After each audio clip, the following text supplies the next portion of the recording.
ওটা জল নিয়ে বসেছে গাড়িতে ওঠার জন্য। অনেকদিন সাঁতার কাটি। তো বন্ধুরা, রঞ্জন মণ্ডল ব্লগ চ্যানেলে সবাইকে নমস্কার। চলে আসলাম সকাল সকাল আবার একটা ব্লগ ভিডিও নিয়ে তোমাদের সামনে। দেখো বন্ধুরা, আমার শোয়াটা কি খারাপ। ওকে আগে তুলে স্কুলে পাঠাতে হবে। ডাকছি কখন থেকে, তো উঠছে এরা। সোনা প্রাপ্তি। তারপর ওকে ডাকার পর আমি ঘরটা আগে ঝাড় দিয়ে নেবো, বাসের নোংরাটা আগে বের করে নেবো।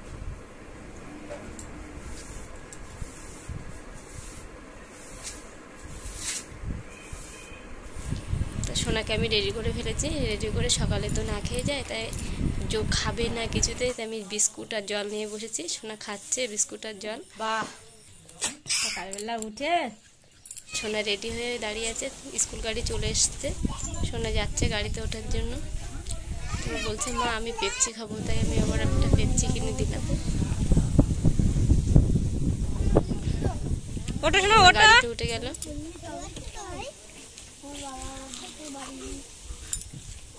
সব বাচ্চারা খায় তো, তারপর গাড়িটা ছেড়ে দিল। আমি ঘরে এসে ঘরটা মোছা শুরু করে দিলাম ছাপ দিয়ে।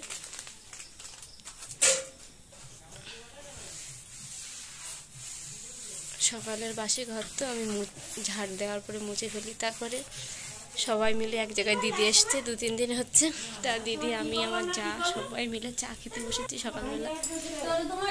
আর তোমার দাদাভাই ঘরে ঘুমাচ্ছিল, ঘরে দিয়ে এসছি। তারপর বৃষ্টিও শুরু হয়েছে সকালবেলা উঠে। ফার্স্ট সকাল থেকেই বৃষ্টি শুরু। সকালে উঠে আমি ভাতটা খেয়ে নিলাম 9টার দিকে। দুপুরের দিকে আবার এই দুপুরে খাওয়া দাওয়ার জন্য মাছ ধরা হবে, তাই ভাই মাছ ধরছে। ও ভাই বেঁধে যাবে না তো? পুজো সর ছোট মেয়েকে বলছে তুমি আমাদের আয়। এমনি জল ভর্তি হয়ে গেছে তো, পুকুরে মাছ পড়তে চায় না কিছুতেই।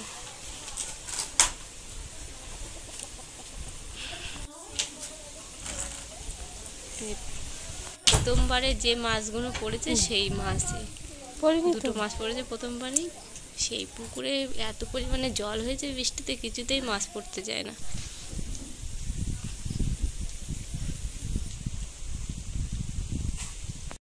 দুটো মাছ পাওয়া গেছে, 2-3টে মাছ। দেখুন বন্ধুরা, জ্যান্ত মাছ লাফাচ্ছে। তারপরে মাছটা কাটা হচ্ছে এদিকে। দিদি আমাকে বললো চলো মিতা সাঁতার কেটে আসি পুকুর থেকে। তার দিদি আর আমি পুকুরে সাঁতার কাটছি। আমি ভেবেছিলাম আমি ফার্স্ট হবো, কিন্তু আমি হতে পারিনি। দিদিই ফার্স্ট আমার থেকে। আমি অনেকদিন পুকুরে নামি না, তাই দিদি বললো চলো আজকে। দিদিও আসে না অনেকদিন পরে এসেছে। বলছে মিতা চলো পুকুর থেকে একটু স্নান করে আসি। তা আমি বললাম দিদি চলো সাঁতারও কেটে আসি, অনেকদিন সাঁতার কাটি না। দিদির সাথে বললাম দিদি চলো তুমি ফার্স্ট হবে, কে দেখা যাবে। তা আমি দেখো সবার পেছনে আমি, কারণ অনেকদিন পুকুরে নামি না তো, হাঁপিয়ে গেছি, প্রচুর হাঁপিয়ে গেছি।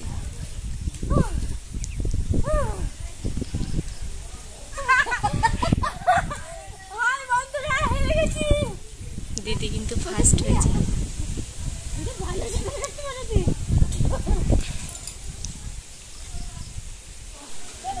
মা ওই যে শাক ধুয়ে ঘরে নিয়ে যাচ্ছে।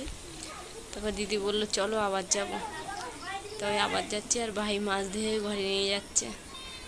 আমাদের রান্নার জন্য দুপুরবেলা আছে ওলের ডাকা আর মাছ, আলু ঝোল। মাছটা গরম জলে ধুয়ে।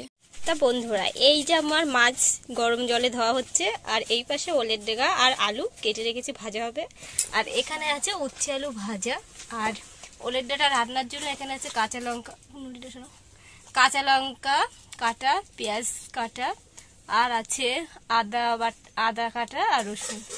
এই দিয়ে মোট আমাদের আজকে রান্নাটা হবে। আর এদিকে ডিম সিদ্ধ।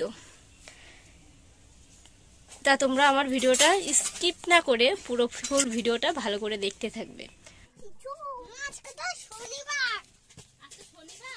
তো এই যে বন্ধুরা, ডিমটা আর আলুটা সিদ্ধ করে রাখা হয়েছে। ভালো ডিম ঝোল আর মাছ ওলের ডাকা দিয়ে। আর এদিকে খাওয়া দাওয়াও রেডি হয়ে গেল, দুপুরের খাওয়াটা। দিদি আর বোন খাচ্ছে। তারপর বিকালবেলা বসে একটু সবাই মিলে লুডো খেললাম। তোমরা কে কে লুডো খেলতে ভালোবাসো অবশ্যই কমেন্ট করে জানাবে।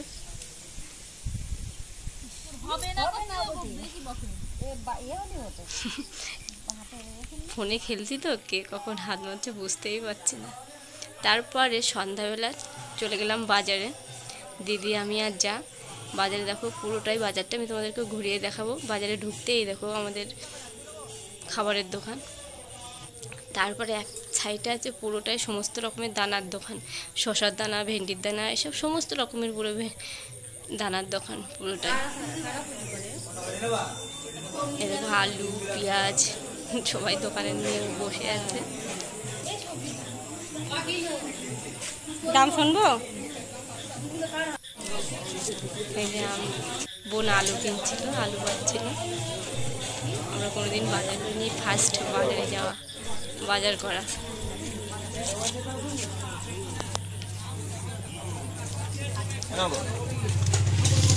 তোমার পল্লা কত করে?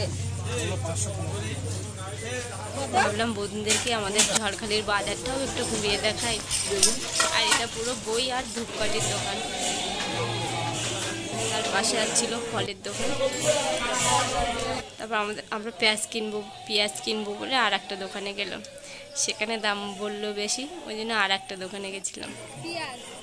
সেখানে পেঁয়াজের এখন এত দাম হয়েছে তা সে আর বলার না।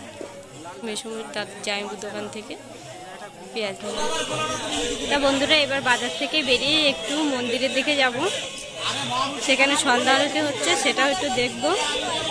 জায়ের ছেলের স্কুল ড্রেস কাটানোর জন্য ওই যে জামার মাপ নেওয়া হচ্ছে।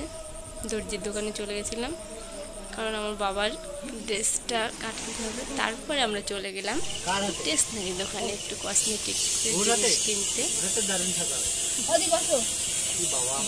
দিদি অনেক দিন পর আসে। দিদিকে মেজো যা বলছিল, ও একটা পোলা নিয়েছে আর দিদিকে একটা বলছিল পোলা নিয়েছে, তার দিদি নিয়ে গেল।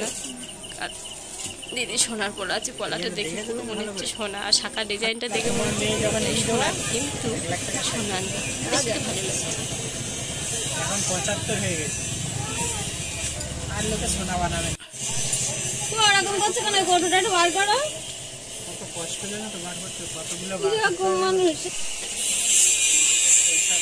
এটা পুরো শাখার দোকান, শাখাগুলো খুব ডিজাইনটাই কিন্তু খুব ভালো লাগছে। দেখো বন্ধুরা এখানে যে কটা শাখা আছে খুব সুন্দর ডিজাইন। দেখো আমি দাদার দোকান থেকে দেখছিলাম। তারপরে চলে গেলাম মিষ্টির দোকানে, মিষ্টি দিতে। ওই ভাই মা কোথায়? বাড়িতে? তোরা দোকান চালাচ্ছিস? ভালো ছেলে তো। তা বন্ধুরা আমাদের বাজারটা সম্পূর্ণ তোমাদের ঘুরিয়ে দেখালাম, আর বাজার থেকে বাড়িও চলে আসলাম। তা আমার ভিডিওটা যদি ভালো লেগে থাকে তাহলে লাইক, কমেন্ট আর শেয়ার, সাবস্ক্রাইব করতে ভুলবেন না।